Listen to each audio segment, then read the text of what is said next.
ආයිබෝන් සුබ දවසක් ඔයාලට. අද මම ඔයාලට අරගෙන එන වීඩියෝ එක තමයි ගෙදරම රෙස්ටුරන්ට් රහට දැල්ඩෝ ඩෙවල් එකක් හදාගන්නේ කොහොමද කියලා. ඉතින් මේක මගේම රෙසිපි එකක්. ඉතින් ඔයාලත් මේක හදලා රස කොහොමද කියලා මටත් කමෙන්ට් කරලා කියන්න. ඉතින් මම මෙතෙන්ට අරගෙන තියෙනවා සෝදලා පිරිසිදු කරගත්තු දැල්ඩෝ ග්‍රෑම් 700ක ප්‍රමාණයක්. ඒ වගේම බීලුණු ග්‍රෑම් 75ක ප්‍රමාණයක්, සුදු ලුණු ග්‍රෑම් 10ක්, ඉඟුරු ග්‍රෑම් 5ක්, මිංචි කොළ ග්‍රෑම් 5ක්, තක්කාලි ග්‍රෑම් 50ක්, මාළු මිරිස් ග්‍රෑම් 30ක්. ඉතින් රම්පා කරපිංචත් මම මෙතෙන්ට එකතු කරගන්නවා. කෑලි මිරිස් ග්‍රෑම් 10ක්, ලුණු කුඩු ග්‍රෑම් 10ක්, තක්කාලි සෝස් ග්‍රෑම් 150ක්, ඒ වගේම පොල් තෙල් මිලිලීටර 25ක්. තව මම මෙතෙන්ට එකතු කරගන්නවා ගම්බිරිස් කුඩු ග්‍රෑම් 10ක ප්‍රමාණයක්, ඒ වගේම කහ කුඩු ග්‍රෑම් 5ක ප්‍රමාණයක්. ඉතින් මම අර සෝදලා තියාගත්තු දැල්ලෝ ටික මෙන්න මේ වගේ වලලු හිරින ආකාරයට කපා ගන්නවා. කපාගත්තු දැල්ලෝ ටික මම වාදනයකට දාලා මම ඒකට ලුණු කුඩු ස්වල්පයක් එකතු කරගෙන හොඳින් කලවම් කරගන්නවා. ඉතින් කලවම් කරගත්තු දැල්ලෝ ටිකට මම නැවත කහ කුඩු ග්‍රෑම් 5ම එකතු කරගන්නවා. ඒ වගේම ගම්බිරිස් කුඩු ග්‍රෑම් 10ක ප්‍රමාණයත් මම මෙතෙන්ට එකතු කරගන්නවා. එකතු කරගෙන නැවත මම මේක හොඳින් මේ වගේ කලවම් කරගෙන වෙනත් භාජනයක් ලිපේ තියාගෙන ඒකට තෙල් මිලිලීටර් 200ක ප්‍රමාණයක් එකතු කරගෙන දැල්ලෝ ටික මම ගැඹුරු තෙලේ විනාඩි 5ක කාලයක් බැද ගන්නවා. ඉතින් විනාඩි 5ක කාලයකට පස්සේ හොඳින් මේ ටික තෙල් බේරෙන්න ඇරලා තමයි ඔයාලා තෙල් එකෙන් ඉවතට ගන්නට ඕනේ. ඉතින් ඒකත් ඔයාලා මතක තියාගන්නට ඕනේ.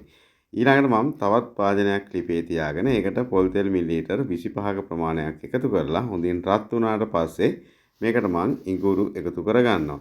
ඉඟුරු ටික එකතු කරගෙන ඒ එක්කම මම එකතු කරගන්නවා සුදු ලුණු ටිකත් එකතු කරගෙන මේක හොඳින් කලවම් කරලා රන්වන් පාට වෙනකන් අපි ටෙම්පරාදු කරගන්නට ඕනේ.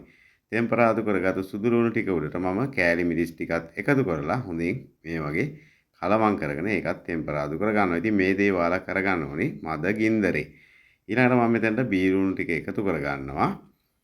බීලුණු ටික එකතු කරගෙන කලවම් කරන ගමන් මම මෙතෙන්ට ඇල් වතුර මිලිලීටර් 200ක ප්‍රමාණයක් එකතු කරගෙන මේක හොඳින් ලිප ගින්දර චුට්ටක් වැඩි කරලා උතුරවා ගන්නවා. ඊට පස්සේ මේ ටික උතුරනකොට හොඳට තක්කාලි සෝස් මම මෙතෙන්ට එකතු කරගන්නවා. තක්කාලි සෝස් ටිකත් එකතු කරගෙන හොඳින් කලවම් කරගන්නවා. ඊළඟට මම මෙතෙන්ට තක්කාලි එකතු කරගන්නවා, මිංචි කොළ, ඒ වගේම රම්ප කරපිංචා, මාළු මිරිස් ටිකත් මෙතෙන්ටම එකතු කරගන්නවා. එකතු කරගෙන යාළුවනේ මේ වගේ හොඳින් කලවම් කරගන්නවා. කලවම් කරගෙන මම මෙතෙන්ට ලුණු කුඩු එකතු කරගන්නවා. ලුණු කුඩුත් එකතු කරගෙන මේ වගේ හොඳින් කලවම් කරගෙන මම මෙතෙන්ට සීනි ග්‍රෑම් 20ක ප්‍රමාණයක් එකතු කරගන්නවා.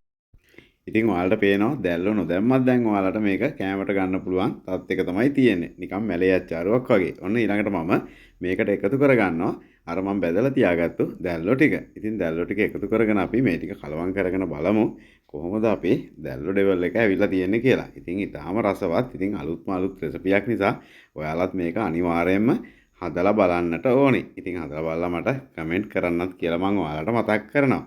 ඉතින් ඒ වගේම Cook with World YouTube channel එක subscribe කරලා නැත්නම් subscribe කරන්න. ඒ වගේම මට මේ වගේ වීඩියෝ ටිකටම අරන් එන්න ඔයාලා like කරන්නත් අමතක කරන්නට එපා. ඉතින් ඔයාලා සියලු දෙනාටම සුබ දවසක් කියලාත් මම ප්‍රාර්ථනා කරනවා.